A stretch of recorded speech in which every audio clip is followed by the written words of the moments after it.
What's up, Pinas? May balita nga na ito, nagbabalik nga daw itong si Tito Friendster. Yes, Kapinas, bumabalik nga tong Friendster. Sa tingin nyo, makakasabay kaya siya sa social media na ibang platform katulad ng TikTok at IG or kung ano pa mga iba nating social media platform na kung makakasabay nga si Friendster, kung may bago nga ba kay Friendster.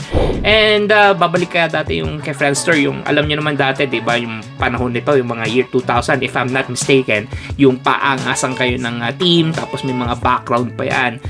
Sa tingin nyo, babalik ba nila yon or mas iba yung platform niya or mas hihigitan pa niya sila Facebook or IG and TikTok, and magiging katulad kaya siya nila YouTube or ni Facebook na merong mga alam nyo na monetization or anything na mangyayari sa kanya. So Kapinas, sa tingin nyo, ano kaya ang bago dito, no? Pero ito nga Kapinas, chinek ko siya sa website ng Friendster at lumabas na nga siya. Di ko nga alam kung legit na ba siya or whatever. Ito, check natin.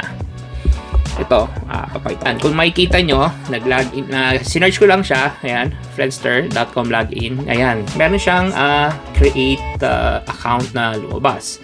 So, click natin. Ayan. As of now, yan ang lumabas. May mga nakalagay dyan, blog, members, groups, forum, sign in.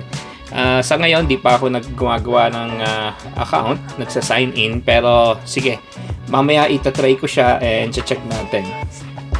Yan, makikita nyo pa dyan, yan, Friendster 2024. So, Kapinas, legit nga. So, nag-login tayo, nag-sign up. So, meron ng Friendster. Then, ngayon, itatry ko na lang siyang i-update yung mga profile photo and everything. So, tignan natin kung anong bago sa Friendster. So, Kapinas, ang magagawa na lang natin, maghintay at kung ano mangyayari sa link ni Friendster kung ano ang bagong pasabog niya. So, Pilipinas, thanks for watching.